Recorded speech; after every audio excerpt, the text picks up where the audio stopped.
Good morning, everyone. As you will have probably noticed today, you are all muted on arrival. Therefore, don't worry, don't panic if you think nobody can hear you. It's just because you're muted. Thank you very much for taking the time to be with us today. My name is Giorgia Belli. I will be the moderator of the webinar today. I would like to start with some technical information before we go into the actual content and the reason for which we're here today. First of all, I would like to explain you a little bit about how WebEx works. So you will see that you have the possibility to see the name of all the different speakers and panelists. And besides the name now of my colleague Elisa with the web conference link, you will see that there is a little ball. And that little ball is the mean, let's say, for the different panelists to be able to actually your ball. So now you see I'm the presenter at in this moment. For all the different participants and attendees instead, you will notice probably that you are not able to unmute yourself. That doesn't matter. You have the function of raising your hand underneath the list of participants. You will see it there. So when the times come, we will ask you to please raise your hand, and we will read out your question. We will unmute you or read out your question in case that you want to write it on the chat. And I see that some of you have already been using either the chat or the Q&A. So please do that. Just type in there, and between the presentation, we will make sure that we read out loud your questions in case that you can't use your microphone. You might also have noticed that there is a little bubble thingy right beside the hand. That is specifically to give feedback to the presentation, to what you're hearing, to share with us what you're thinking about what the speaker is saying. So if you agree, you can press yes. If you don't, no. If anybody's going too fast or too slow, please let us know. There is also the possibility to give us an applause and, of course, also smile in case that we make you laugh today. So this is the practical part of the whole thing. Please also note that we are recording this session. And I think now I can just go through the agenda of the day. So let me see. Okay. So technical assistance here, Elisa tells me that it's not uploaded yet. Doesn't matter. So we will have today a series of presentations, starting with the coordinators of the project 2001 SEAPs, which is hosting the session today. So a few words about 2001 SEAPs. It's an IE-funded project that started a year and a half ago. The main objectives of this project are to create a coherent approach, what we call the 2001 SEAPs methodology, for integrating energy management systems and sustainable energy action plan. An approach that can be replicated across Europe with the aim of developing, implementing, but also monitoring SEAPs according to standards such as ISO 6001, and to establish energy management system in 40 selected municipalities in different countries, which are the partner countries. Why do we want to do that? Well, the main idea is to help institutionalizing sustainable energy policies and to ensure an effective implementation of our SEAPs during and after the lifetime of the project. So these are the main objectives of today, but I would like to immediately leave the floor to Emanuele Cosenza, who will give us a short introduction about what are our aims and what is the approach more in detail. So Emanuele, Elisa now will pass the ball to you, and the floor will be yours. Thank you very much.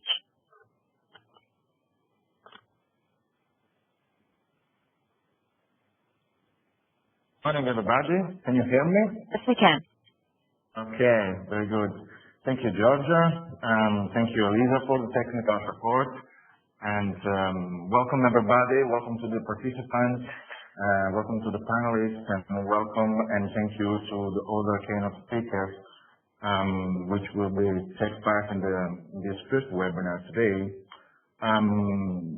As you already know, we decided to organize this first webinar today, this first webinar of the project 2001 SEAPs, about one of the most important and difficult topics all over Europe, which is data collection.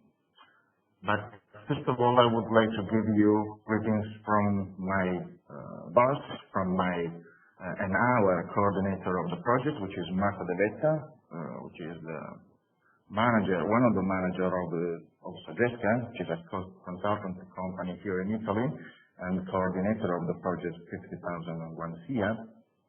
So greetings from Marco. Marco is not here today with me and with us, but I would like to say hello from Marco.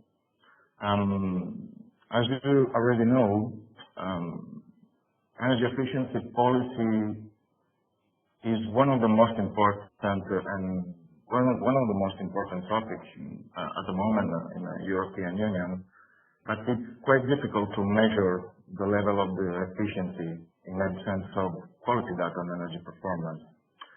That's why this first webinar of the 50,001 project is focused on the data collection process, in which the local governments members supported by this project are committed at the moment in this first phase of the activities of the project.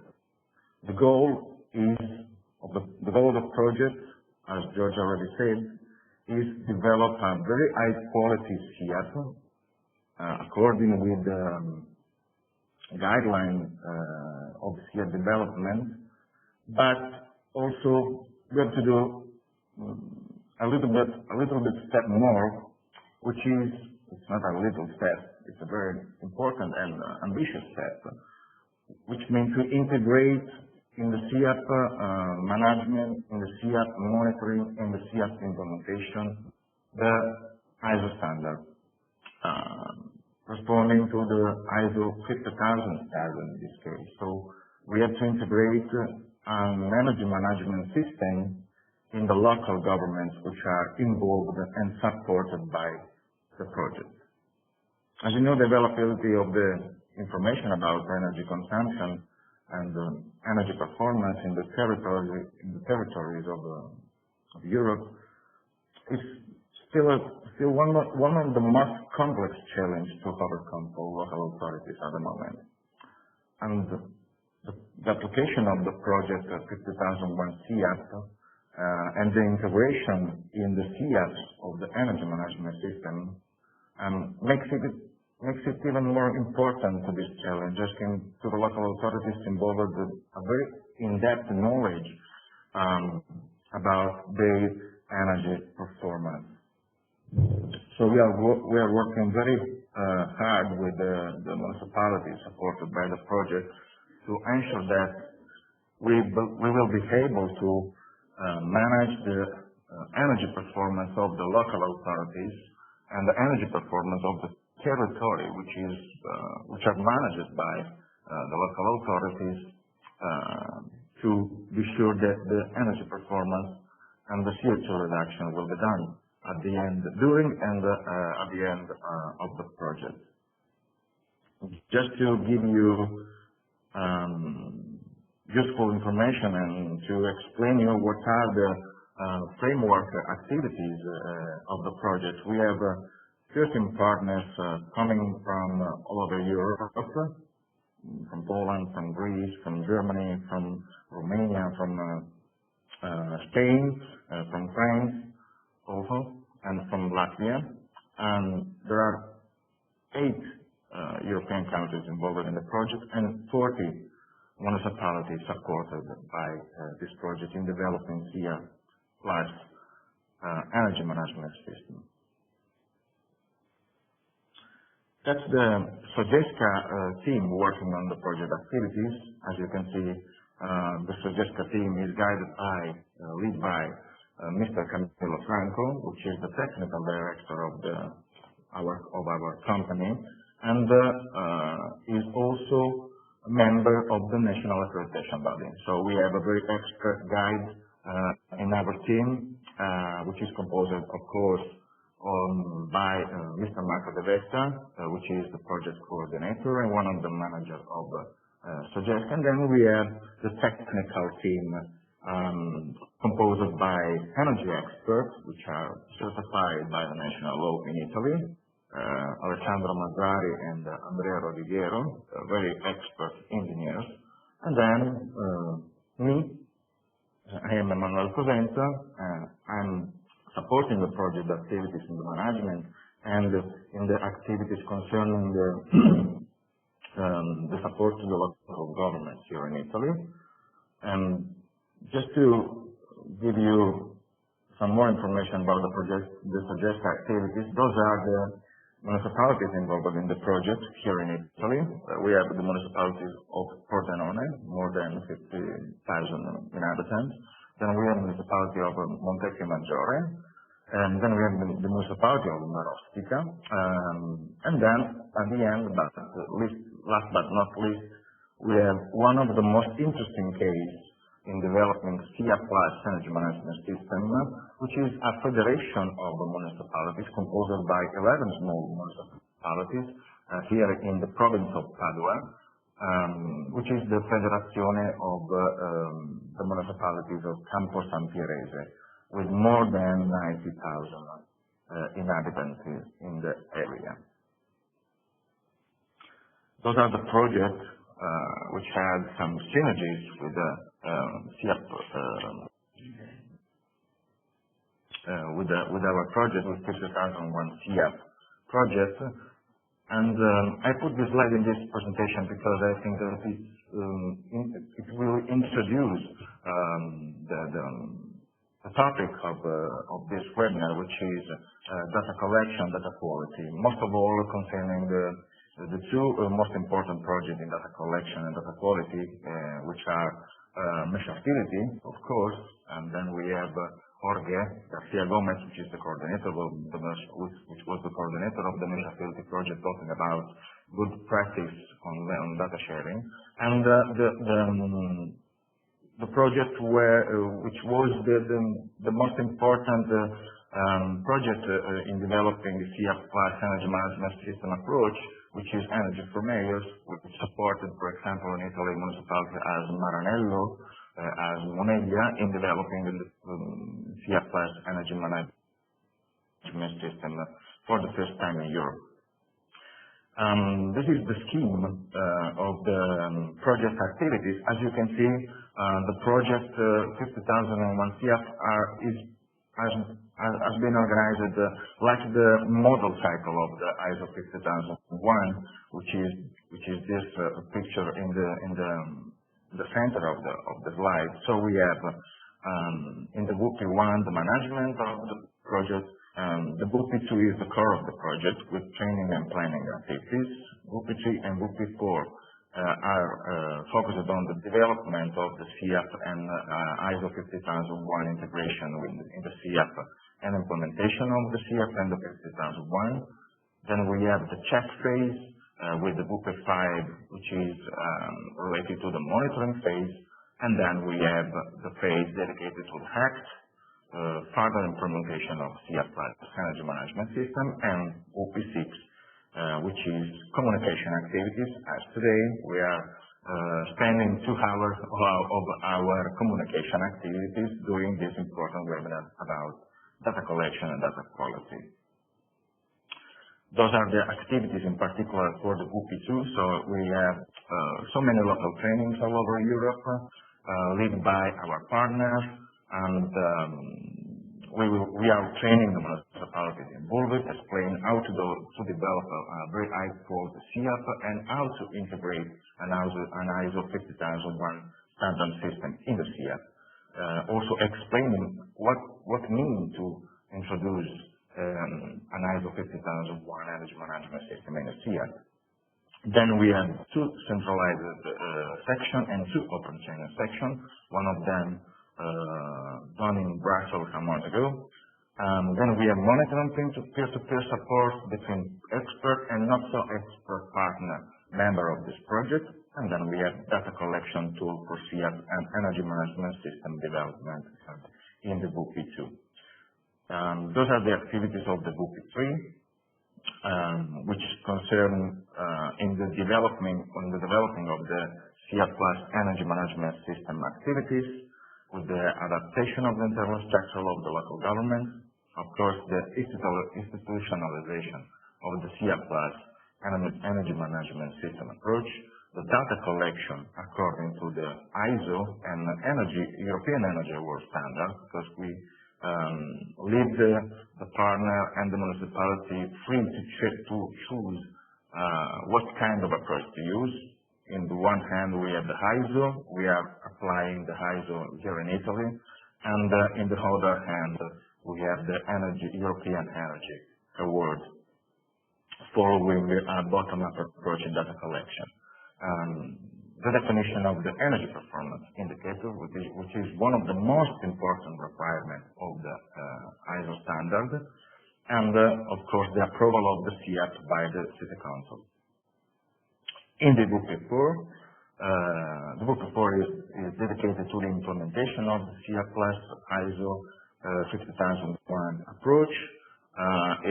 It concerns the political approval of the SEAPs and the certification of the energy management system, the implementation of the action of the SEAPs developed during the life of the project. We have the target of 3 actions which will be implemented during the project activities, during the project life. The selection of defining opportunities and implementation of the SEAP and Plus energy management system approach. Then we have the WP5, which is about monitoring, so monitoring the procedures, monitoring the SEAP implementation, suggestion of the new tool and methodology for SEAP monitoring, indication, comments, and suggestions, and recommendations from two national and European policymakers, and the final update of the technical guidelines how to develop a SEAP Plus energy management system, exploring the existing one which was produced during the Energy for Mayors project. So let's go in depth about the integration of a SEAP Plus energy management system, and let's focus the attention about the importance of data quality. As you can see, the activities of the Book 3, which is about the development of SEAP Plus energy management system approach, it means in our case, according to the ISO standard, to define an energy analysis, to define the definition of the significant energy use, to define the definition of the energy review, to define the definition of the energy baseline according to the ISO standard, and to define and to identify the opportunities of improving energy performance. So that's why, in our case, the importance of the data collection according to the ISO and the European Energy Board standard approach, and the definition of the energy performance indicator is really a very important step of our project. From this step, it depends the quality of our project, and from this step, it will depend our certification. When the certification auditor will be in our municipality to analyze our ISO application in the local government. Just to take a look at an example, for instance, I would like to use suggest an experience with the municipalities involved in the project, and which is just to show you what is the situation at the moment with the municipalities supported by Soggetto here in Italy. Here you have the example coming from the municipality of Montecchio, which is a municipality with about 25,000 inhabitants here in the Vicenza province here in Veneto region. And as you can see, we are analyzing, first of all, the direct energy use. What are the direct energy use? Are concerning the direct energy use are referred to the properties of the local government. So in the one hand, we have to analyze the direct energy use, which are schools, municipality, facilities and infrastructure, sport facilities, cemeteries, vehicle fleets, and public lighting. Those are the direct energy use sector in our local government. And those are the sector which will be under audit during the ISO 50000 audit. And those are the sectors for what we are analyzing really in depth, the energy consumption of the municipality.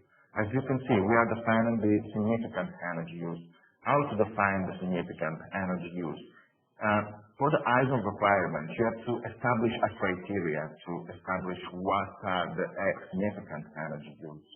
Establish a criteria means, for instance, we decide to use this kind of approach. I will explain. If the local government consumption, and I'm talking always about only local government consumption, so public buildings, public lighting, public facilities, and public vehicle fleet.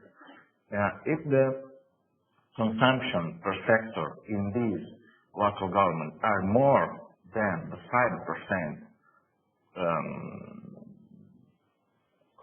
considering the total consumption, are significant. So, as you can see, in the municipality of Montecchio Maggiore, for example, natural gas consumption in the schools, natural gas consumption in the older municipality facilities, and natural gas consumption in the sport facilities, and of course, electricity consumption in the public lighting are significant energy use, which means that we have to increase the performance of this kind of energy use in the local government.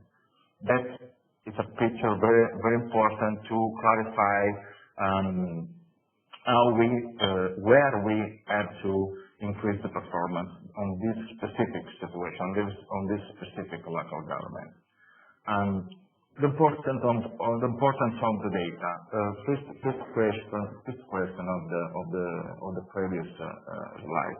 Where does data came from? Okay, those data came from energy bill, which are directly managed by the local government, by the energy manager of Montecchio Maggiore local government. Those are coming from energy consumption reports obtained by energy suppliers, if possible, not in this case, because all the consumption are managed by the energy manager. But for instance, in the Pordenone case, which is another municipality supported by suggestion this project, the consumption data about natural gas consumption in public buildings are coming from an energy supplier, as well as the electricity consumption in public lighting in the Pordenone case. And part of them are coming from a distribution system operator. In particular, I wrote in best practice case. I will show you one of the most important best practice case coming from Italy, thanks to the activities done in the Measure project. One of the first problem in order to manage correctly this kind of information, what is the office that is in charge of the registration and analysis of energy consumption? Because many times people think that everything is well organized in a public administration, everything is scheduled, everything is so easy to manage. It's not that the situation, because we have some problem with the definition of the responsibility in our municipalities, in our local government. So many times the accountancy office has in charge the registration of the energy performance, but in terms of by the economical point of view, not so much by the consumption point of view. And the public works office, which is the office which have in charge the management of the public buildings and public lighting, don't have so much information coming from the accountancy office. So the first stage of this process is to define clearly who is the office in charge to register the energy performance of the public properties, and how to register, and what, and how to define indicators to register this kind of information. According to the ISO standard applied to our project, in order to develop a very high quality SEAP, we have to define what are the energy performance to take in consideration in the analysis of the performance of the public buildings and public lighting and public vehicle fleet. So as you can see, we have we are using with all the partners of the project a very in-depth approach to analyze the energy performance coming from energy consumption in public, in the local government public properties, which considers a lot of indicators, and each person can select which kind of indicators to use. But it's really important to take in consideration that during an ISO certification, the certificator, the auditors will ask what kind of energy performance indicator we select, and then we have to be really fixed on the fact that the energy performance is one of the most important requirements just to monitor and have a good idea, a clear idea about the energy performance of the public buildings and public lighting and vehicle fleet. So we have to take in consideration, for example, apart the consumption, also other external indicators, as for example the daily decrease and some other important indicators. What about the private sector? Because as you already know, we are engaged in the development of SEAPs. So on the one side we have to manage a very in-depth analysis of the local government performance, but in the other hand we have to develop a very high quality SEAP considering the private sector's consumption. So we have to define an inventory, and we have to analyze also the private sector's consumption. This is the situation, for instance, of the municipality of Montecchio Maggiore, and those are the energy used in private sector. So we have in the first line residential sector, in the other line the tertiary sector, and the transport, the private transport mobility, and industrial and agriculture. Those are the most important sector in which energy is used and consumed in the municipality of Montecchio Maggiore and in all the municipalities all over Europe. And in this case, we have a lot of significant energy use coming from the thermal use, natural gas use in residential sector, using the same approach, considering the total of energy consumption, and then calculating the percentage of the incidence of the energy consumption in the private sector, considering the total, establishing some important and clear criteria to analyze it. So as you can see, we have a lot of significant energy use, but those are not really direct energy use for a public administration, because according to the ISO standard will certify an organization, in this case a local government. And the first question is, what are the boundaries of your local government to be certified by an ISO 50001? And the answer is, the boundaries of a local government are public lighting, public buildings, and public administration of vehicle fleet. But using the 50001 SEAP approach, the local government would like to monitor and transfer the ISO 50001 approach also to the management, monitoring, and increasement of the performance in private sector.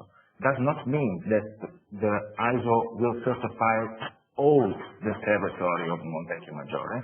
Does mean that the ISO will certify Montecchio Maggiore municipalities as organization, so Montecchio Maggiore buildings, Montecchio Maggiore public lighting, Montecchio Maggiore public vehicle fleet. But we are transferring this kind of approach also to the management and monitoring of the private sector, which are not included in the certification, but are very important to reach the final result coming from the SEAP target. So, in the private sector, where does data come from? Okay, in Italy usually we have three approach. The first one is, of course, the bottom-up approach, and we define a very important collaboration with the DSOs, the distribution system operators, both in the electricity sector and the natural gas sector distribution. But we have also other database where data come from. For example, the most famous in Europe is Eurostat, but we have national information coming from the Economic Development Ministry, by regional database, by local statistics database, and but we prefer here in Italy to collaborate with the distribution system operators, most of all in the two most energy consumption important sectors, which are electricity and natural gas consumption. So during the mesh utility project, we established a very important mechanism in collaboration with Enel Distribuzione, which consists in a very good cooperation between the local government and the distribution system operator, which is Enel in this case, and Enel will send the information to the local governments, which are members of the covenantal mayors, according with the guideline of SEAP. So you can say Enel data coming from public facility and infrastructure, public lighting on the second line, agriculture, industrial, commercial, and residential and commercial sector. So any one of the member of the covenant domain Intel can use this platform, which is an online platform, and has the information to Enel Distribuzione, thanks to the mesh utility project. What about the natural gas consumption? We established a very good collaboration with the natural gas distribution system operator using the same approach which is used by the national authority in asking year by year the energy consumption in natural gas pipeline all over Italy. Just to give you an idea, we in Italy have 5 distribution system operators in the electricity distribution system, but more than 25 in the natural gas distribution system pipeline. So we have identified with the distribution system operator, which is the owner of the pipeline in the single municipalities, and then to ask them, using this kind of approach, specific information about the natural gas energy use. The definition of the energy performance indicator in the private sector, as already said, is quite different comparing with the indicators defined in the local government, because as already said, the local authority is under certification, and the private sector are not under certification. So it's enough to analyze using the SEAP guideline the energy performance in the private sector using this kind of indicator, but we will transfer the in-depth analysis using the NPI of the local government as much as possible in the private sector. Why it is very important to have a very high quality data collection of energy consumption in private sector? Because as you can see by this picture, the energy consumption of local government is about 5% of the total consumption of your territory, and that's what happened in all over Europe and in all over the SEAP developed by Sogetta. We worked on more than 90 inventories, and the situation is always the same. The 95% of the energy consumption in a SEAP coming from private sector. So it's really important to have information about the energy performance in a territory coming from the private sector. I have to stop my presentation because my time is completely finished. So thank you, Georgia, to support me and follow us on Twitter and the website. For any question and clarification, I'm here to give you all the clarification needed. Thank you so much.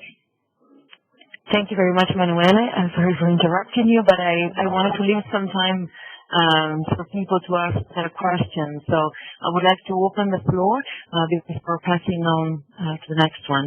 If you have any question, please just raise your hand using the little button that you see underneath your names, or you can just send us your question via chat.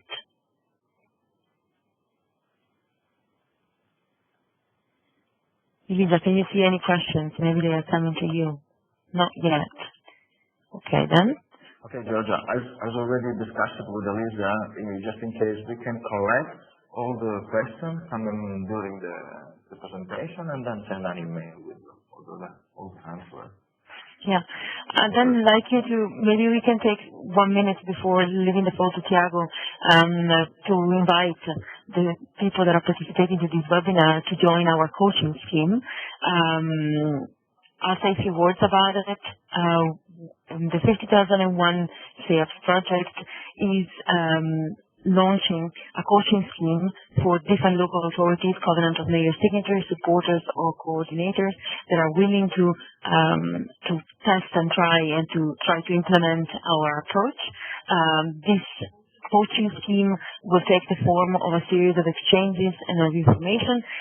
The webinar today is a start, and of course, you will be paired up with the different partners according to your needs and according to the background of your city. And if you're interested in joining us, please just send us an email, and we're happy to give you more information in detail about what kind of activities we can do together and what kind of support we can offer you. I don't know if Manuel wants to add anything to this. No, just thank you for the communication. Okay. Then I'll ask kindly Elisa to please move the ball to Tiago. Just one thing. I see that there is Sonia that has a question, Okay. I think. Please. Unmute you. Sonia? No, I'm okay. Sorry, I have only a problem with the microphone, but it's all. Thank you. Okay. Okay. Perfect. Then, Elisa, please pass the ball, and I'll leave the floor then to Tiago Serenio from the Joint Research Center. Tiago will give us some information about not only what the JRC does and how to make sure that our SEAPs are good quality, but also give us a little bit of a background on the Energy Efficiency Directive and on the ISO 50001 standard. So, Tiago, the floor is yours. You are now unmuted, I believe. Can you hear me? Yes, we can hear you. Hello, good morning. My name is Tiago Serenio. I'm working at the Joint Research Center at the Institute for Energy and Transport. We're actually from Ispra in the north of Italy. Very rainy morning today.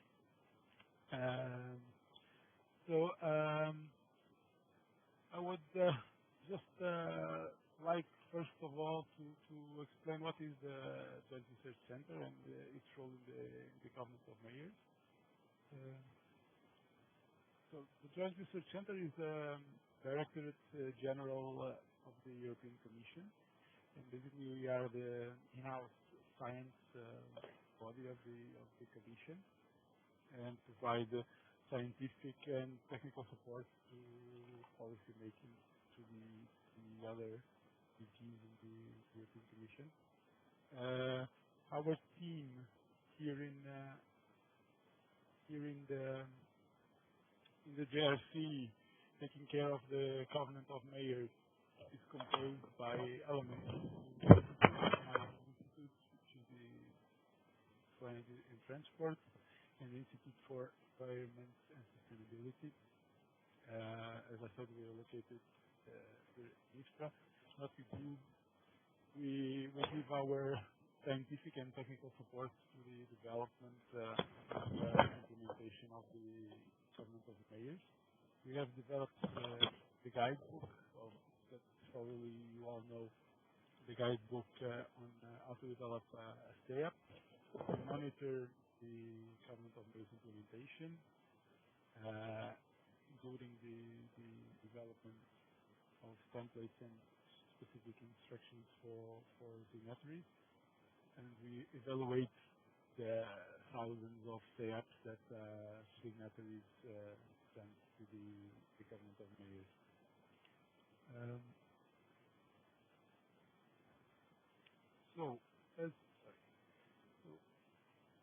This initiative, as you may know, is probably unprecedented success comparing, well, to any other. Right today, the Covenant of Mayors is present or as signatories from 54 countries, not only the 28 EU member states, but also some participation from countries from the eastern part of Europe, and also from the Maghreb and the Mediterranean, South Mediterranean countries. Overall, we have 6,300 signatories that comply with almost 200 million citizens inside this signature. So just a quick overview of the SEAP process. As you may know, the Covenant of Mayors was launched in 2008 to support local authorities in their sustainable energy development. Mayors publicly commit to go beyond EU energy and climate goals with a commitment of at least 20% of CO2 reduction by 2020. To do this, they have to define a baseline emission inventory, prepare a sustainable energy action plan, implement their action plan, and report on a 2-year period their monitoring report. Of course, it is a very important part of the process is the participation of not only the citizens but everyone, all the stakeholders involved in the daily activities of the city. This is the main structure of the SEAP process. Right here, you can see that it quite resembles the structure of the ISO management systems that we know.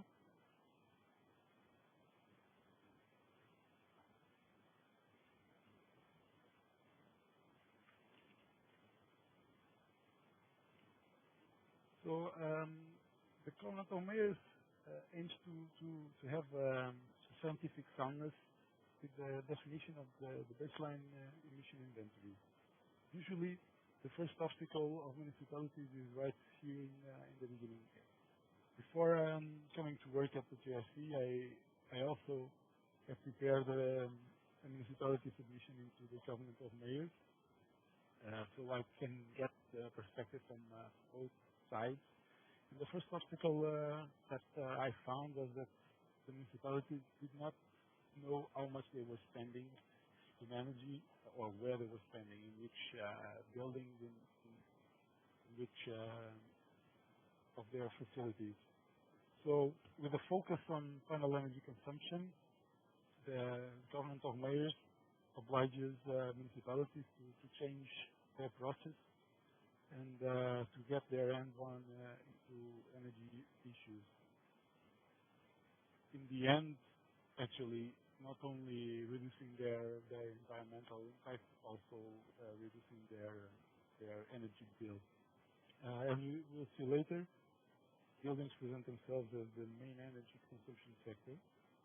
So it is also in the building sector that energy management system and energy audits that are within the energy management system that it can have a big impact.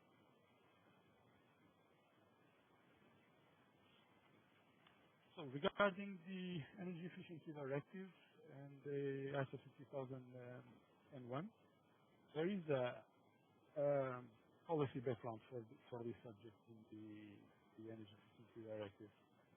On Articles 4 and 5, it's clearly stated that there should be a strategy in member states and, of course, in all the sub-sectors below, strategy to mobilize the investment in the renovation of buildings, as it is mentioned in Article 4 of the Energy Efficiency Directive, and also that the central government building should renovate their 3% of their total floor area each year. Again, the building sector is probably the main sector to be addressed in all SEAPs, along with transport. So therefore, there is these measures go towards the methodologies of the Covenant of Mayors. Also, the Article 8 that member states should promote energy audits and energy management systems, like the ISO 50001. That basically, with this policy push, markets are going to adapt themselves, and the sooner the better. The formal process of implementation of an energy management system, it's actually very similar to the more informal process when reviewing the Covenant of Mayors. The fact that municipalities need to define their boundaries will allow them to clearly define which facilities and services are within and without the assessment. And as Emanuele said before, not only their own installation in their own buildings, it actually creates a methodology, creates a systemization in order to collect information, to collect data, so they can apply to all their geographical boundaries. Top management involvement, of course, is the main issues when implementing a management system, and this allows for a close connection with the energy management teams that the ISO 50001 also recommend, and the creation of this energy management team allows for dedicated personnel to be completely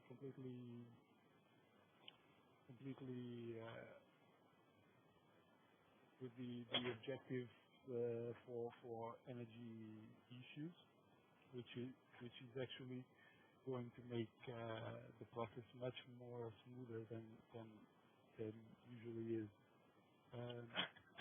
Sorry to interrupt you, Tiago.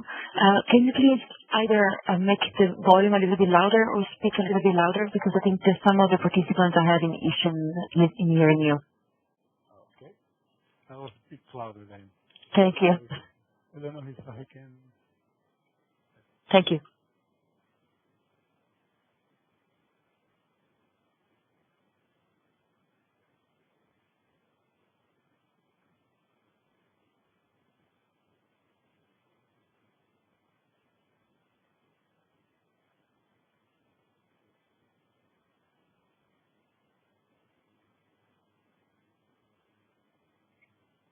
Tiago, are you still with us? Hello?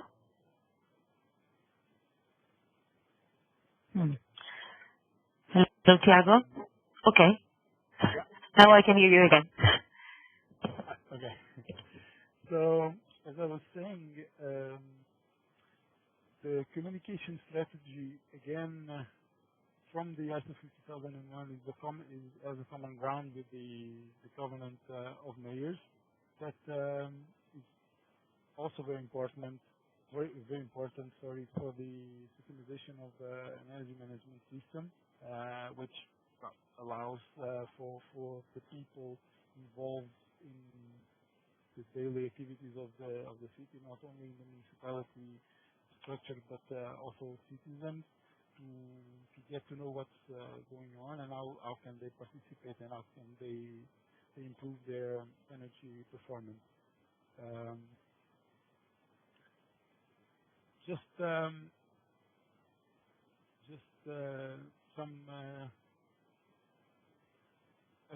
I just did this comparison on both the structure of the Covenant of Mayors and the structure of the energy management from the ISO.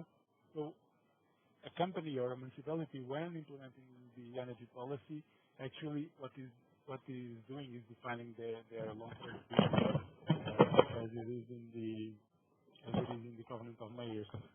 The same for the energy planning, where cities develop their action plan in collaboration with the stakeholders and the citizens, and the implementation and operation part of the ISO is similar to the implementation and monitoring part of the Covenant of Mayors initiative. Just some numbers on what's already going on in the Covenant of Mayors. It's not actually a new subject.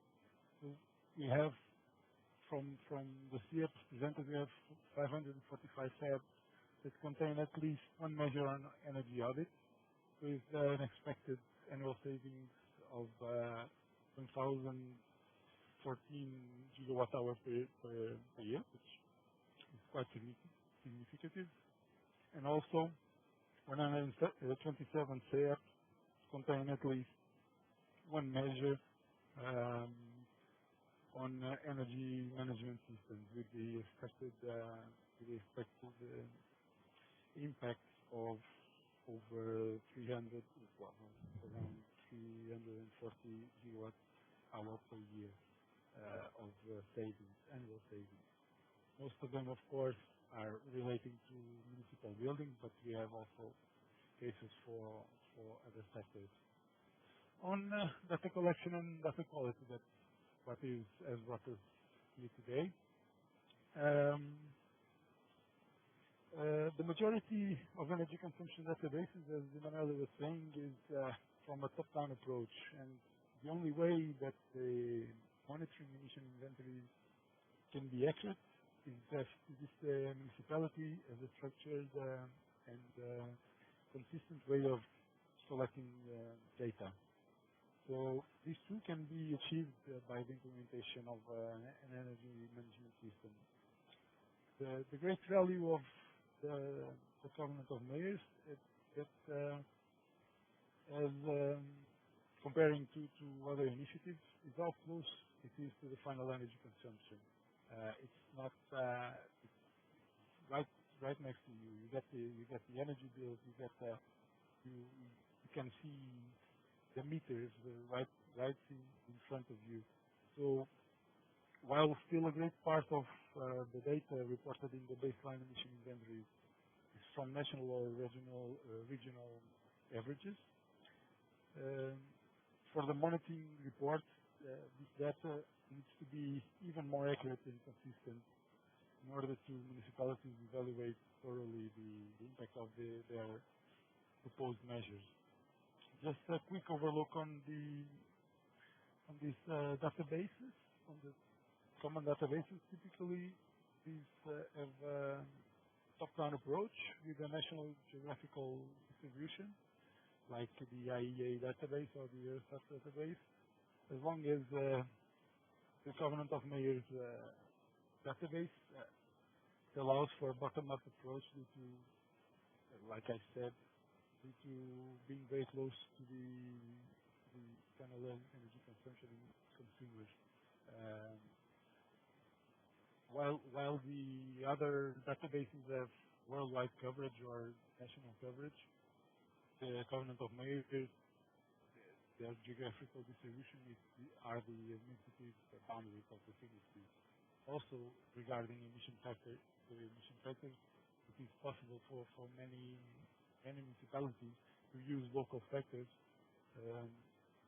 so it becomes more accurate their assessment. I will briefly talk about the challenges in data collection. One of the main challenges found in the SEAPs evaluated is with the matching between what is usually collected and reported at a country level and what the Covenant of Mayors asks for municipalities to do. This example for Sweden gives a perfect example. While Sweden, the structure of national statistical data is divided in waste, agriculture, solvent, cultivation, transport, industrial process, or energy distribution. In the Covenant of Mayors, we focus on municipal buildings, social buildings, public lighting, transport, municipal transport, or public transport, or private transport. So there is a big disparity of what is being reported and what is being collected. The case of this German municipality is very clear, but they could only report the subtotals without reporting any of the data from the subsectors. Again, also the fact that sometimes cities participate in more initiatives besides the Covenant of Mayors with different requirements. This also leads to extra work, which is not actually easy to address. Some of the municipalities have privacy and secrecy issues, which doesn't allow them to fully disclose their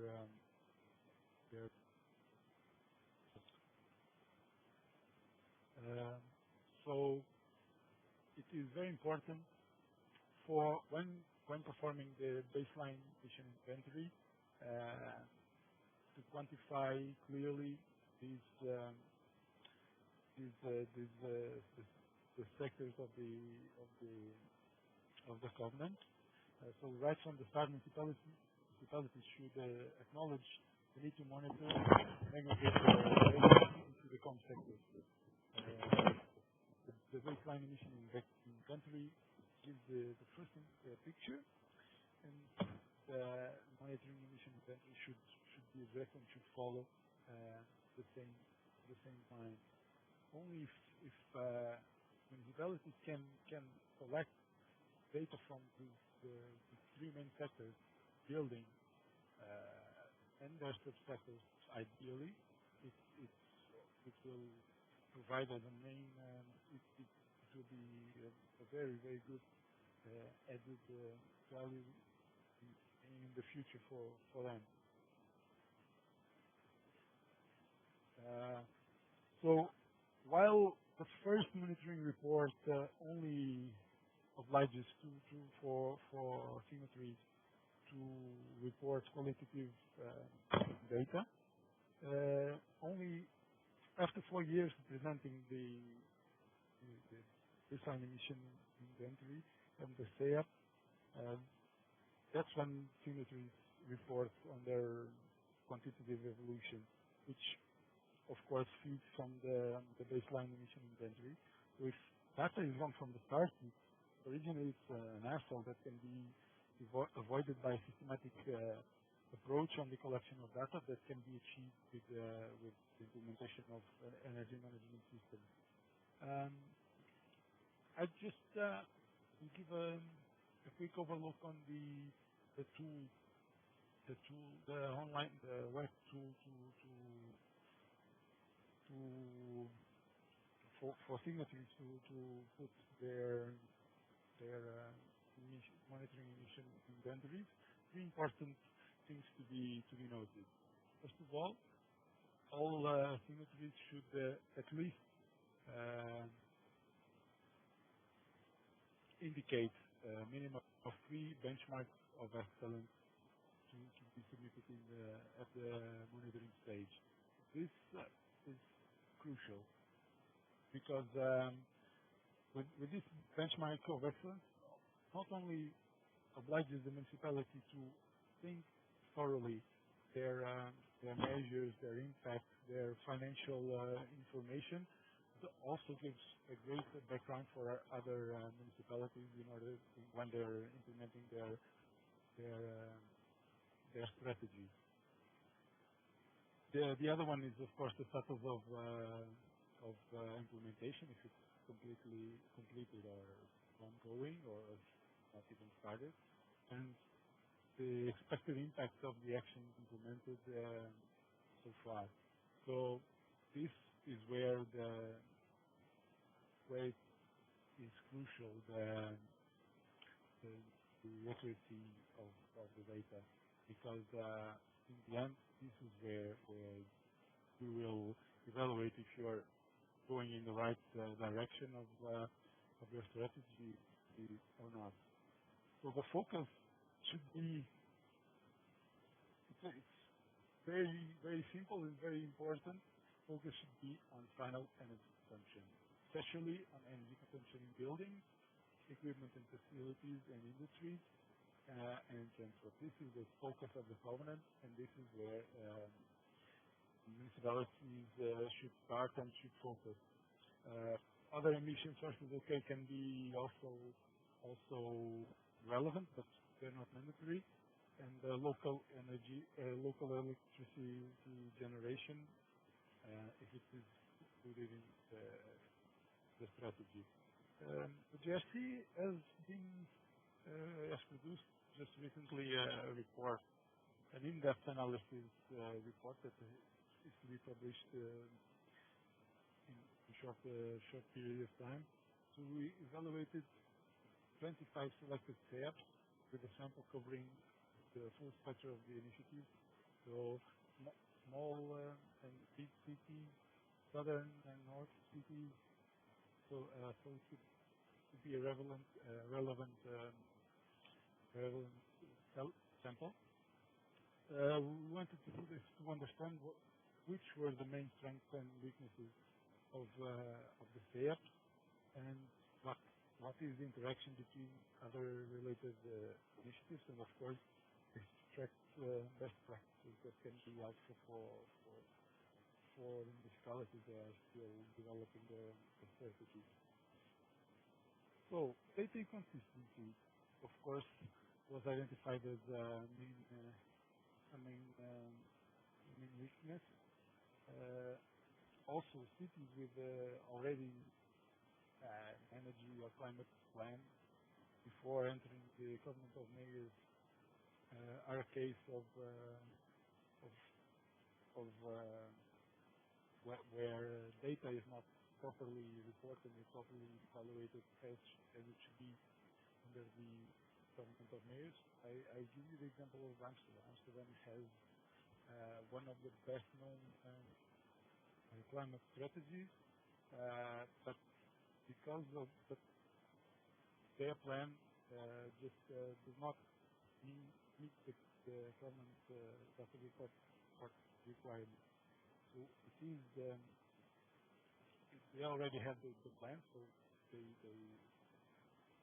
didn't want to report it as it is supposed to be the government of mayors, which it is actually a shame because it cannot be properly assessed. Another finding of this report is that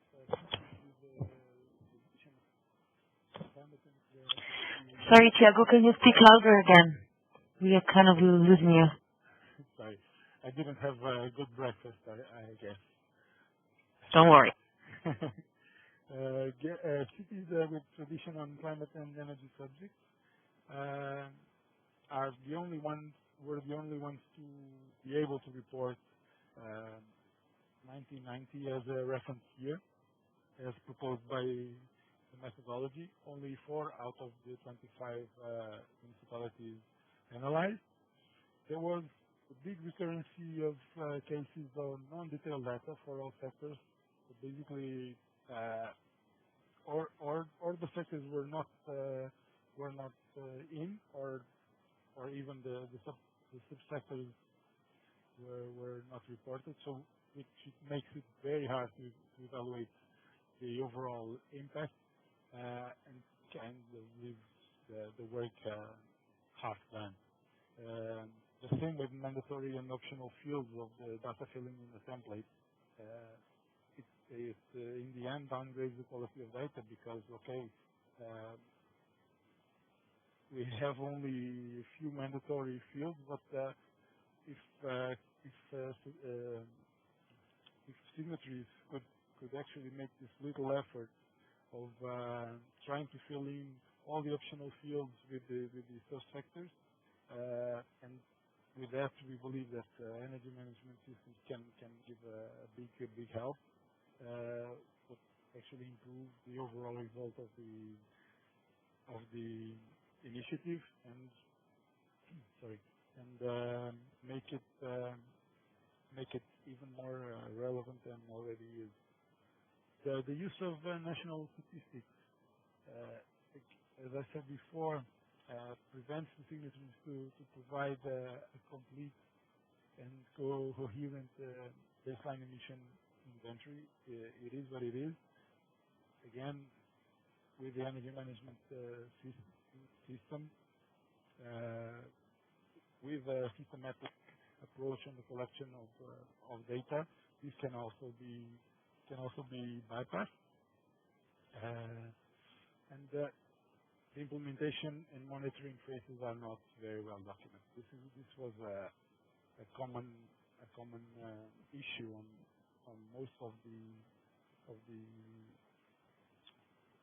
SEAPs analyzed, and we believe that there should be also be made a extra effort on this, which again the implementation of the management system can help, because it is part of the certification process to have this monitoring phases very well documented with proper indicators, as Emanuele was saying. Just some considerations, final considerations. So, data reporting remains a major challenge for signatories, and the level of detail, the templates, it still shows a certain country dependence.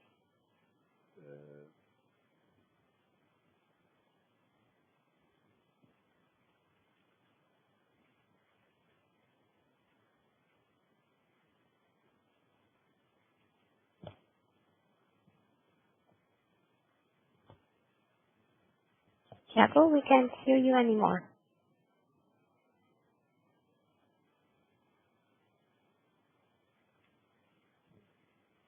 Tiago?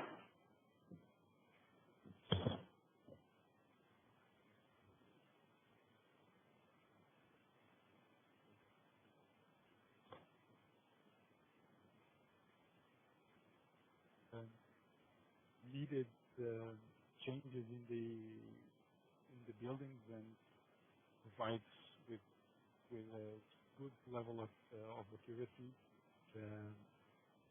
what is the cost benefit of each of the measures. With the implementation of energy management system and the lack of resources of energy staff, small municipalities can bypass this with the implementation of energy management systems. There are many cases of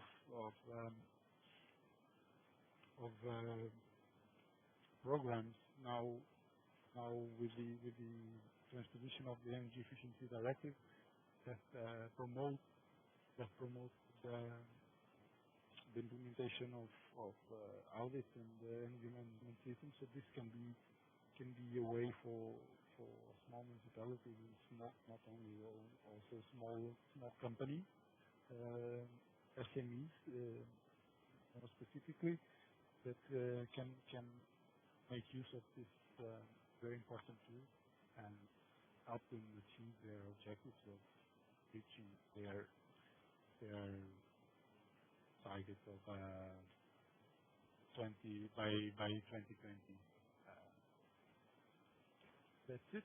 Thank you very much for your attention. I hope it wasn't too boring, and I hope I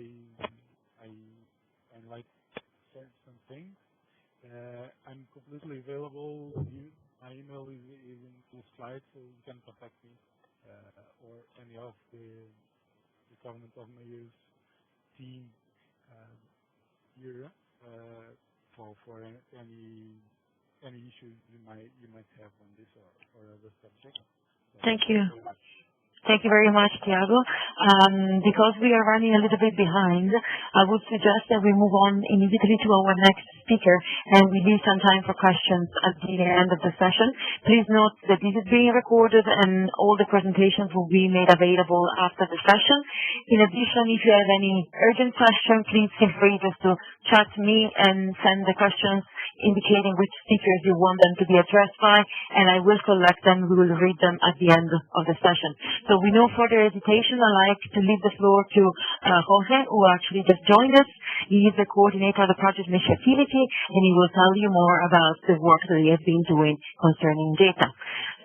Hello, Jorge. The floor is yours. Hello. Thanks for inviting me. I'm sorry because I reached a little bit late. I was traveling back.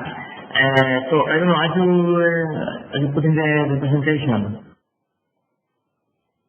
You have what we call the ball right beside your name. So whatever you are doing, we can see on your computer. So if you can choose your presentation is number 3, you will see at the top of the screen, and you can independently change the slides just pressing on the arrow.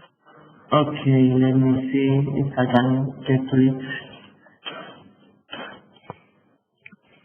Well, yes, here it is. I think you can now. You can see it. Yeah, try to change the first slide so we are sure that it works. No, wait. Yeah, it works. Perfect. Thank you. So, as I was told, I'm Jorge Garcia. I'm from the university, which is a consultant company in Spain, and we work for the regional directorate of Murcia in charge of industry and development, who was the coordinator of the facility. Well, the name of the presentation is Access to Good Quality Renewable Energy Data, and I would like to tell you first about the facility, which was an intelligent energy bureau which was running for 3 years until last April. Now we just made the last report and everything is almost closed. And the project was aimed at supporting an essential problem and looking for a solution to the lack of reliable data to develop SEAPs. Municipality, they could not have the access to reliable data. A data that actually existed, but there was a problem in that there is a lack of communication or cooperation schemes developed with utilities. So at the end, the problem is that municipalities didn't develop good SEAPs that actually could not have a good development, a good implementation. So what we decided to do is indeed in such a big project, because we were like 17 partners from 12 countries, it was a twofold approach. On one side, we tried to develop cooperation agreement with utilities. Actually, what we were doing is trying to explore which was the way to reach them better. And on the other hand, we tried to demonstrate this, supporting municipalities, each country, each partner had to develop had to support a certain number of SEAPs in the development and implementation of the SEAPs, starting from the data that we could make available for them. So, as you can imagine, the most difficult question was to work with utilities, because in many cases it was not a common issue. So we experienced some difficulties even trying to reach them, even trying to find the right person, trying to make us understand, trying to make a way of communicate, a way of cooperate, and we have to follow different approaches, because the landscape of utilities and the relationship with the territory and the municipalities is really diverse in Europe. So we have to follow different approach. On one side, we have the bilateral agreement, which was the most common. It was just going to fetch the people that were in charge in the specific utility and see how we could get the information. There were also an attempt to do it through central data management, through energy agencies or equivalent bodies, or even central national data management. The way the approach was done, it was very dependent on the I would say on the history of the country, because if it was, for instance, in a small or even in eastern former communist countries, there was a lot of small local energy utilities, so the approach was more common. And in other countries, there were more like national or big companies that were running the market. So this is very, very different approach. We couldn't find there is not a national model that can develop in each country, and also we experienced really difficult issues in different sectors like transport, which actually was out of the scope of the project because it was really complicated just to how to measure if for instance, if a lorry has put petrol in one station in one municipality but estimates a way to the municipality, or how do you account for it, how can you measure it? Very complicated. And also about the smart public or tertiary or private or housing, it was very difficult to differentiate because in many cases we made it through the utilities, they looked the information through the contracts, and the contracts are for example for a small commerce, a small shop, is the same contract that you have for a house in the same street. So sometimes it was difficult to find this information. So it was not an easy task, but the truth is that it was very interesting, and we could get, I think, good results. And I think if you see now, it was a little bit crazy idea how to make utilities cooperate when there is no regulation at EU level that force them to cooperate. But I think that with the time it will be seen as a good idea. I think it was not our idea, it was the idea of other people who were just managing the project, and I think it was good. And what we realized is that there was a common request from utilities, no matter the size, no matter the country. So that's a good starting point. Utilities, they need a common format, fixed, and that they can see it is not going to change with the time, because they were saying that they had to make an effort to develop tools, and they didn't want to make them for different times. They wanted to centralize the request of data, and they didn't want to receive thousands of emails from thousands of municipalities with a fixed schedule, and also the communication also centralized, not talking down for many people, but someone that was the filtering and was the contact point for them and for the municipalities, for instance. And also they were very concerned about the data protection safety. So wait a minute, because I cannot go into the presentation now. Now I can. What we got? We got in numbers. We have all the results and all the deliverables that are public and are interesting, and they have, for instance, advice for policymakers and good experience and things like that. We got 4 national agreements, 2 regional agreements, 14 local agreements, and a lot of informal agreements. Formal agreements because utilities they wanted to cooperate, but they didn't want to be fixed by a contract or an agreement, so they prefer to do it slowly. We had developed 73 SEAPs and more than 140 implemented actions in the building, lighting, renewable energy, and transport sector. So that's good, but what also is good to point out is what we didn't get. we didn't get a European cooperation framework. We developed two EU roundtables. We talked with people at EU level. People from the ASME helped us, but it was not possible. Changing national legislation is also a tool because they can set the framework for cooperation, but only in two countries, in Latvia and in Romania, because some change. Formal agreements, they were very, very difficult to get, and so in many cases we had to have informal agreements that actually they are working, so that's good, but it's not what the most that we wanted. And we didn't get to move forward with the cooperation schemes. It's that it goes beyond the simple exchange of data and trying to find other ways of cooperation. I think this remains for part of it, but in some cases it was opening a very good approach. I have only 10 minutes. I think I got the time. This is my address. I just want to point you out again the EnMS Activity webpage. So you can find anything, and you will have the presentation. And of course, you can ask anything you want. And for me, it's okay. Georgia.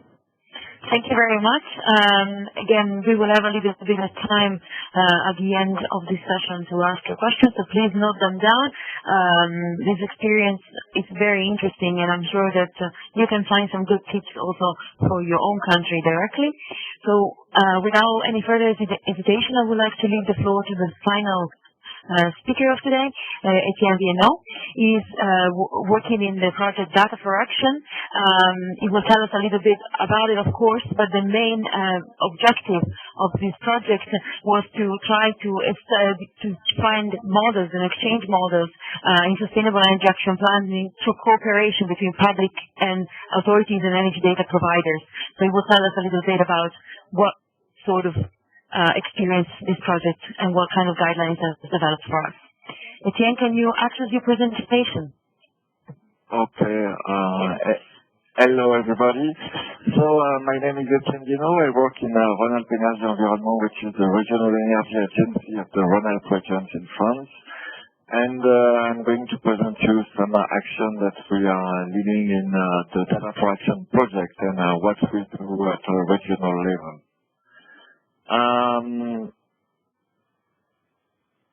So, first of all, the main objective of the Data for Action project, which is an Energy Intelligence Europe project, is to improve the public authorities' access to local energy data. It's a bit the same objective as the Mission Activity project that we know quite well.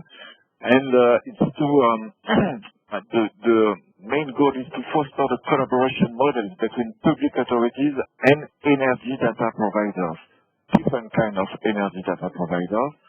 So it will this collaboration model exists as how they say can be like a bilateral data exchange cooperation agreement between one local authority and one energy data provider, or what we call regional one-stop shop data centers or observatory. And again, that was what Georges said about this central data management. We are 40 partners representing 11 European countries. So we have quite a good European representation. Here you can see the project consortium. It's important to show you the project consortium because, as it was said by Thiago, there's a kind of country dependence for the access to data. So it's the national context is quite important and really different from a country to another country. So it's important to know which partners are working in which country to be able to contact them and to get their experience also. Introduction to Data for Action. So the main objective and task, so as I said, is to improve the access to energy data, but not to only to get energy data for energy data. It's really to implement and to monitor sustainable energy action plan. It's to trying to find a way to facilitate the cooperations between public authorities and energy data providers. And in this way, we try to develop regional energy observatories. I will come back on this later on. It's to foster the collaboration model and demonstrate data exchange collaboration model in action, showing what we really got in concrete examples. And also, as always, it supports knowledge transfer and replications to other regions or other potential partners in Europe.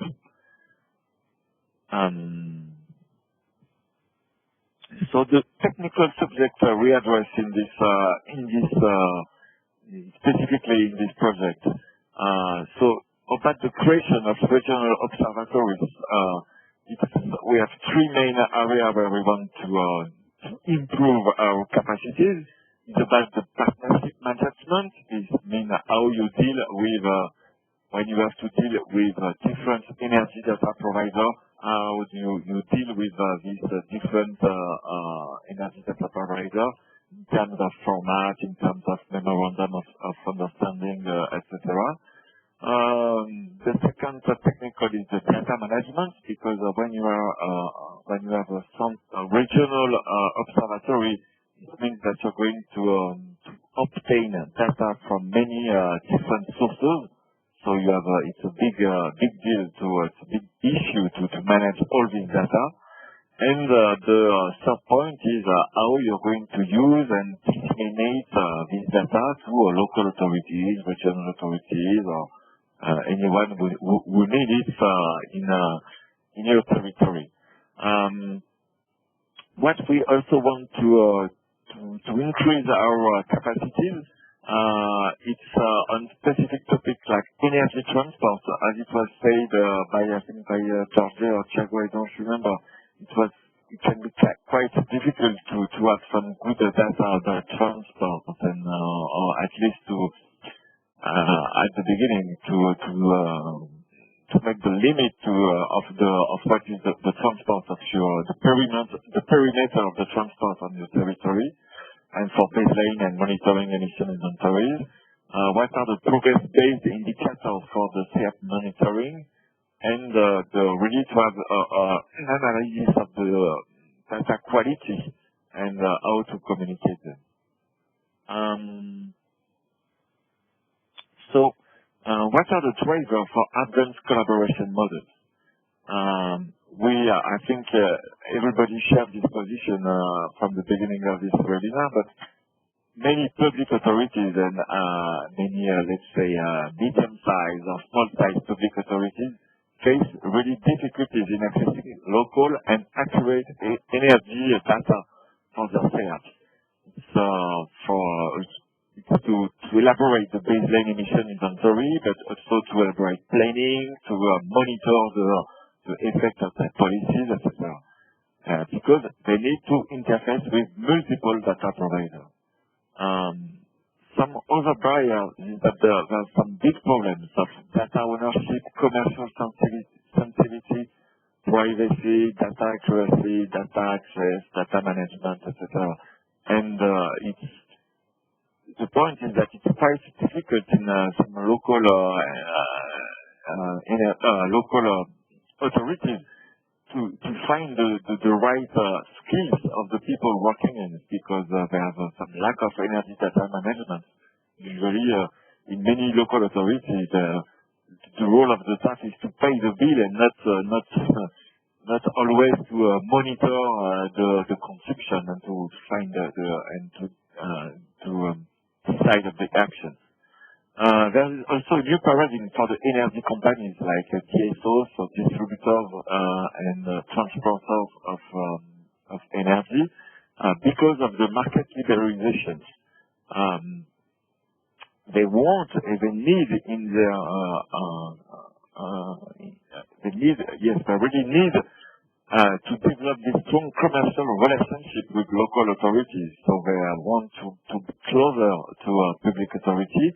And in many cases, they propose new services.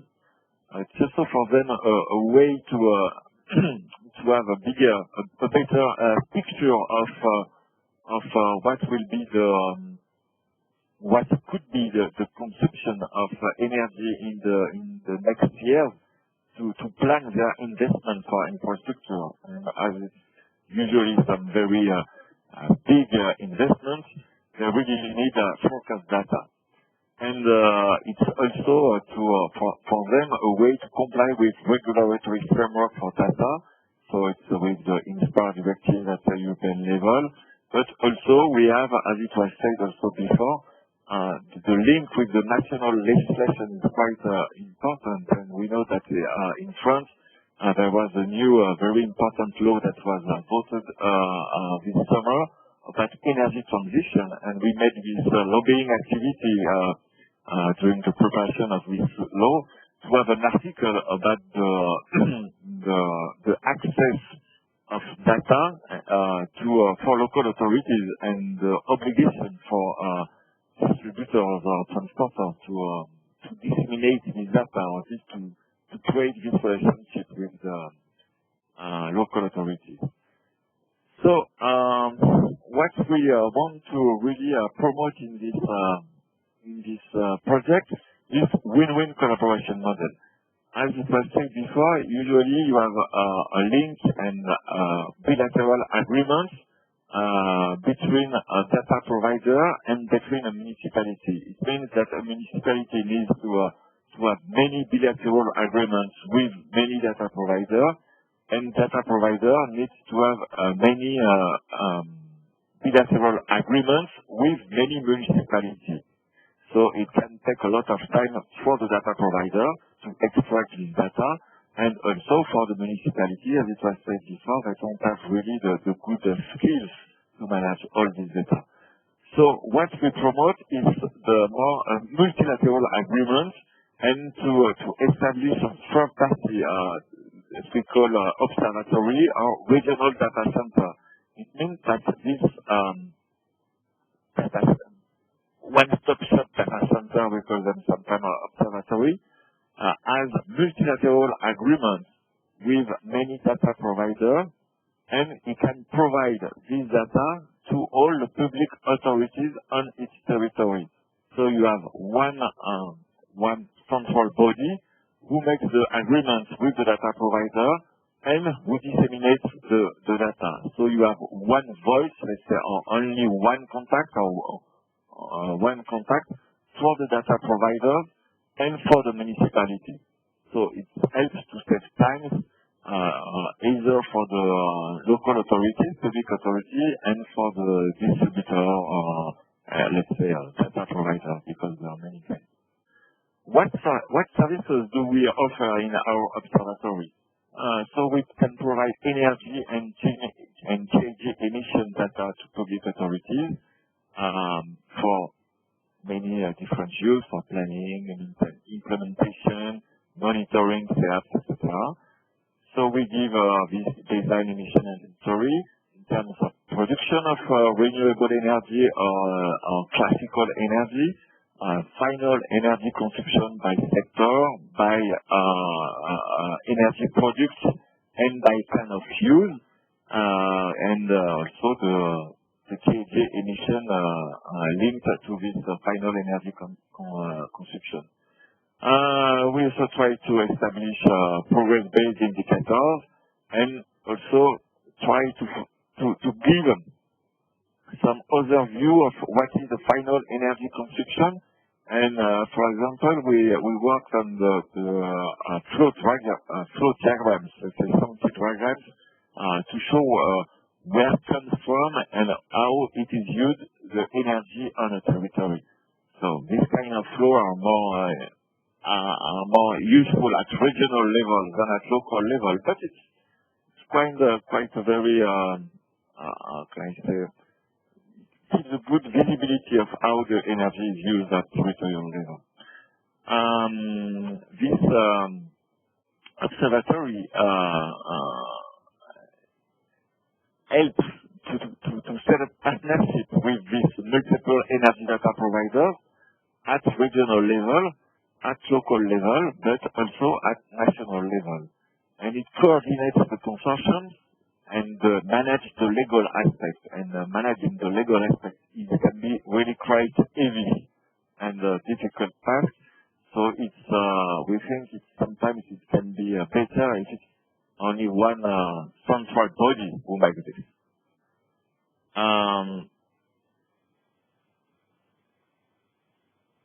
What do we offer also? We provide technical data management, so we can really have links with the local authorities. We use methodology on international standards, meaning we use the EPCC factor emissions, etc. And we communicate and disseminate the local data to public authorities and also to the general public on different ways. Usually we have some different kind of publication, what we call in our case in roadmaps of what we call energy climate profile with many schemes and graphs, etc. But we also have the data in Excel format that are quite useful for consultancy that works with local authorities at local level. We can use TIS format, and we can also give data on a specific domain, on a really specific field when it's needed by a local authority. How do we operate? So in the previous European project, we could identify about 30, in Europe at the European level, about 30 regional energy and GHG emission data centers in Europe. So it is not so much, but some of them are quite old and have a great experience to work with local authorities and also with energy data providers. These structures are usually governed by a local consortium involving several data providers and also public authorities.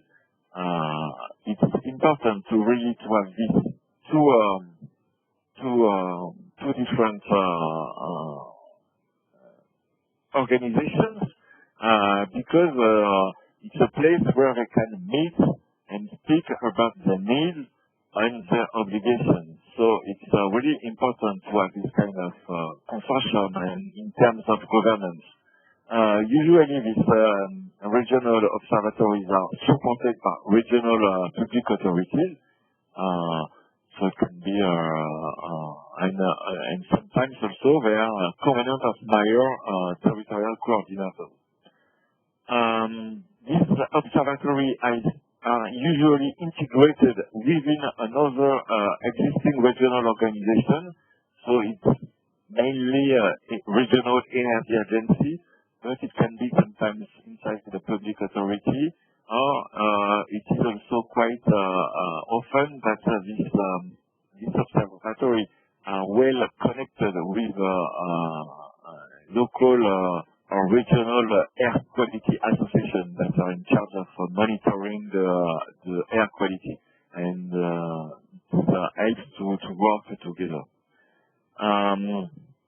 We have some technical skills in many different fields about energy planning, data gathering, analyzing, because it's not always.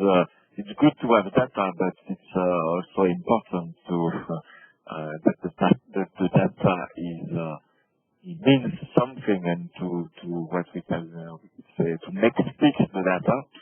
And we are organized at European level also in a European network of regional observatory that is called Energy Watch.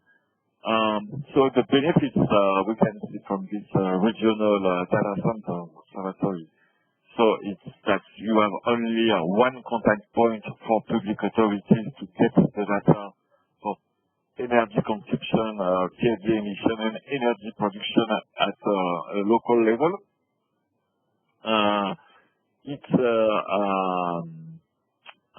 We can really work specifically on the data, and we have in our teams some very good experts in terms of data processing, data management, etc.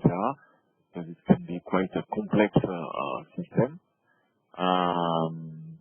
We also, when we have some difficulties to find the data, and when we can't find a good data provider, we can help local authorities to implement some more bottom-up approaches to complete the set of data.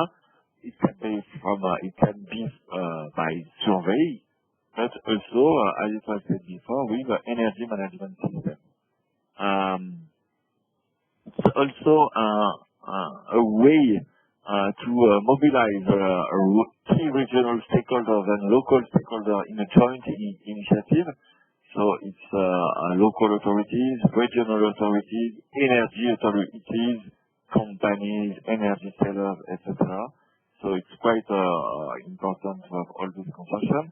And also, it's a way to ensure the coherence of local plans with regional and national objectives and plans in terms of sustainable energy, but also it can be also in kind of air quality monitoring to ensure, for example, that in Alpine Valley, that with many transport and with many, let's say, wood energy, but of low quality, that you have a big pollution, and it's to make sure that the local plan fits with the regional objective. The success factor to implement this observatory is really to have institutional support. You need to have at least the support of the regional authority and also the support of local authorities saying that they need these data centers to get the data and to help them also to understand this data, to analyze this data. You need some very good governance mechanisms for transparency, participation, accountability of the method, of all the problems with the commercial sensitivity of the data, or to respect the statistical secret, etc. So it means that you have some big technical skills and also a good communication strategy, because it's not local authorities need to know that they can get the data from you and that they don't need to ask to an energy data provider and keep, because sometimes they buy this data, or they don't have always the data for free. And really our goal is to say save the money for studies and keep the money for action. We are going to give you for free the data, and after keep your money for to implement the action. So it's quite difficult to speak for all the Europe in terms of how to make multilateral agreements, because as I said before, it's really it depends really on the national context and sometimes for regional context. But you can find on our website a toolkit on how to implement a regional observatory, but also some more detailed and local experiences. So we made an analysis of needs and experience of data sharing at EU level, but also what are the key issues on data sharing for sustainable energy in the territories in 12 local contexts in Europe. Means that if you are, I don't know, Romanian, and you would like to know, you can see, you can have access on the website to what was said by our Romanian partner about this issue about data sharing in this specific context. And the local context is always, let's say, national and regional context is always very important in terms of agreements, etc. But we have also, because we managed to have some internal workshop, because in our consortium we have half of the partners have some advanced observatory and half of the partners want to implement observatory. So we work together. We organize some workshops, and we have some really concrete examples and testimonies from the experienced partners on different topics. So we organize one really on the partnership management. So you have some big practice and how do we do in Organised, in the Basque Country, in Spain, in Northern, in Sweden, in Liguria, in Italy, and in Berlin, in the Czech Republic. How do we involve energy stakeholders? How do we convince the energy data providers to work with us, etc.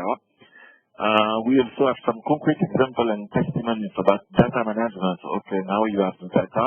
How can you collect the data? Because there's really different way to collect the data. We have some examples that some partners collect data directly from municipalities. Some others that collect the data from distribution networks. Some others that make some estimated data at local level with regional data or even with national data. We are also some of us, we calculate the data through a modelization. I think that we have a more statistical approach, and this statistical approach is combined with data coming from distribution and transporter networks that helps to adjust the model, and also the links with the air quality monitoring. As we are in the second phase also of our project, we just open a call in our replication activities if you want to become a partner region. So you have information and a questionnaire to fill in if you would be interested. And please answer before the 15th October, because the final choice will be made before the end of the year, and to start some collaboration with, let's say, twin regions in Europe. And also, we continue the work that was made with Nature Activity, and we organize a European roundtable on energy data sharing in Brussels next month, with energy utilities, energy data providers, and public authorities. So that's it. It's, as I said, don't hesitate to go on the website and to really check what was made by the partner from your country, and contact him to have the most accurate and the last information. And you can also contact us by email. Thank you. Thank you very much. Thank you, Etienne. So we still have about 10 minutes, 11 minutes. I would like to take some questions from the floor. So please raise your hand and we will promptly unmute you, or chat using the chat function. You see the little bubble at the top of the screen. You can just go there and you can type your questions either to everybody or directly to me, or directly to the speakers, of course. Any questions? Any comments?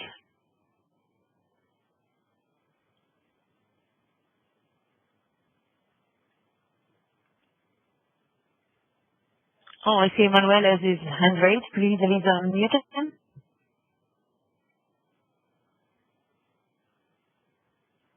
Can you hear me? Yes, we can. Okay, thank you. I have three questions.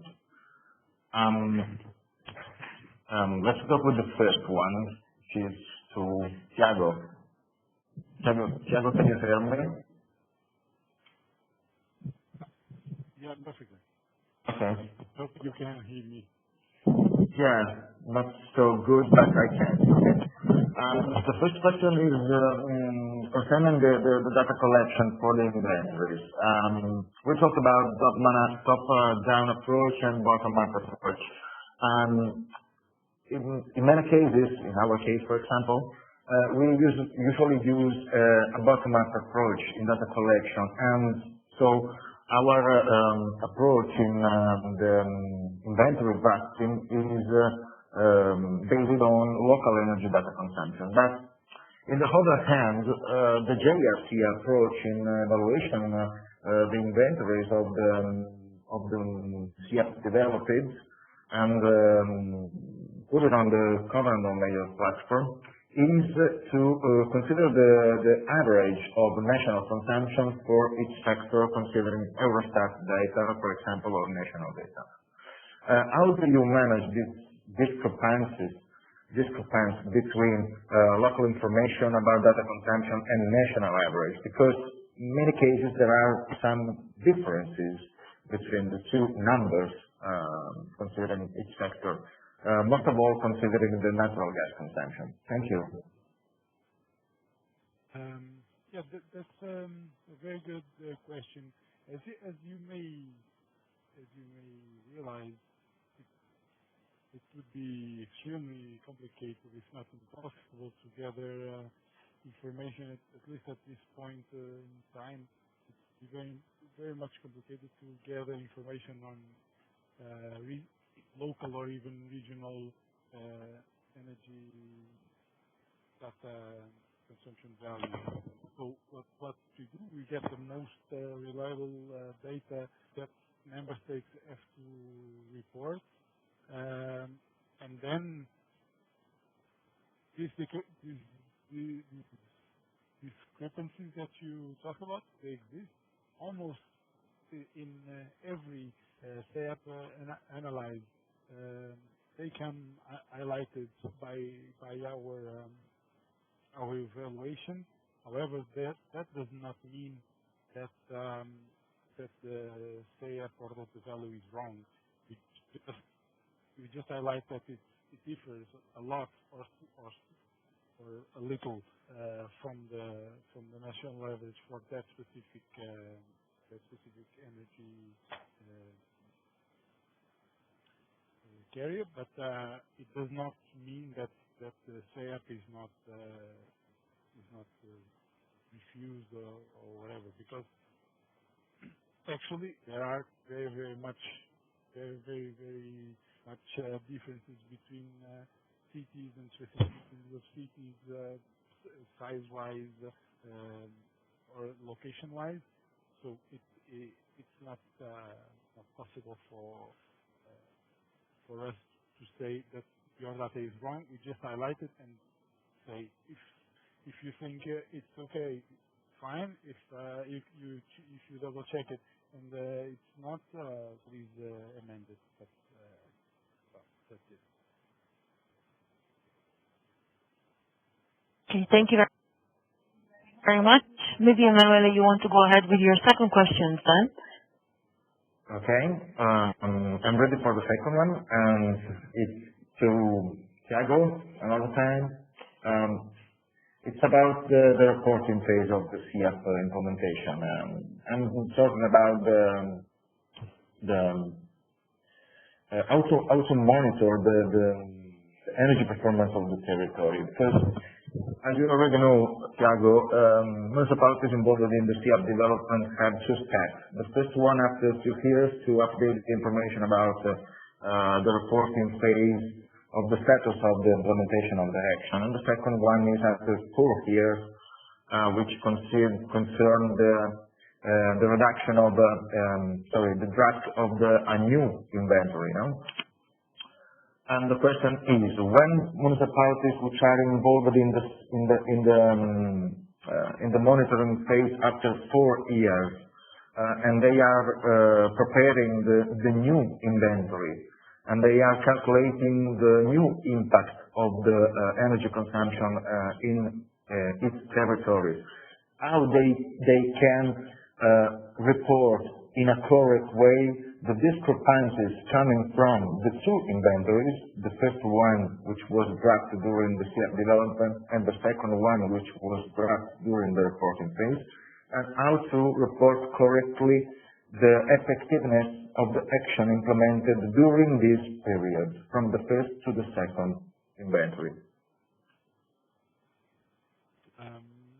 Well, the monitoring phase, even if the initiative has been going on from 2008, it's actually quite a new new thing for us. We from the 6,000 signatories, we get around 500 monitoring reports, which are all from the first, I think all, not sure, but the great majority are from just the qualitative part of it. So this is the 2-year assessment. However, our tool will be able to, as it does with the baseline emission inventory, the first baseline emission inventory that identifies discrepancies from national statistics.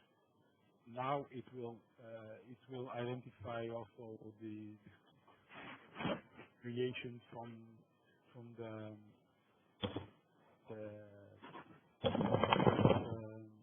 assessment, and it will be evaluated accordingly. But right now it's a very, very early stage. We are still developing indicators in order to get some figures on the monitoring reports, the first stage of the monitoring report. Yeah, thank you, Thiago. My question was about a very important problem, and it is the following problem. What are the benefits of the CO2 reduction coming? Where the benefits of CO2 reduction are coming from? Are coming from the implementation of the action, or are coming from the total energy performance of the territory? That's what I mean. Sorry, can you? I lost you for a second. Can you? Okay, I will say again. Yeah. The question is, where are coming from the benefits of the CO2 reduction in a SEAP strategy? They are coming from the implementation of the actions, or they are coming from the discrepancies between the old and new inventories, or there are a combination of the two strategy, of the two tool, of the two approach.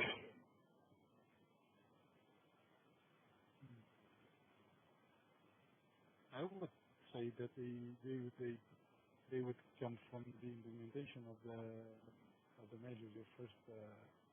The first thing, I don't know if I completely understand your question, but I think it's from the implementation of the measures, and how you evaluate it is how the success and how you evaluate the impact of each measure and your strategy.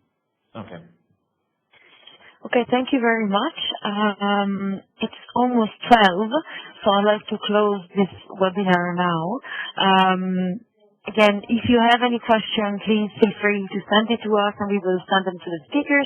You can see now on the screen our web address, our email address, and also our Twitter account. Please stay in touch with us and send us your question. Before we leave, I'd like to reiterate my invitation to all of you to join our coaching scheme. I will now share quickly my screen. Just a second. You should be able to see what I wanted to show you. Yes. So this is the file that describes our upcoming coaching program. It's open to the participation to local authorities, covenant of mayor supporting structures, and signatory as well. The idea is really to try to test our methodology and to implement it in your own city. It will be composed of a series of tailor-made activities, including, for example, peer-to-peer, but also online and in-person trainings, and they will take place until the end of February, summing up to a total of 2 days support that we offer you. There are, of course, some criteria that we are using for the selection. We have a minimum number of inhabitants in the city. They have to be involved in the covenant of mayors, and they have to have, of course, official commitments in terms of climate protection, and many other criteria that you can go through within our call for action. We will send you the information about the coaching program as well, together with all the presentations and the link to the recording of the webinar of today. I would like to thank you all for participating, and especially thank very much all the speakers who did a great job today. Thank you for your time, and we look forward to being in touch with you in the coming months, and please stay in touch with us, and we hope that we can support you in the future. I wish you all a wonderful day.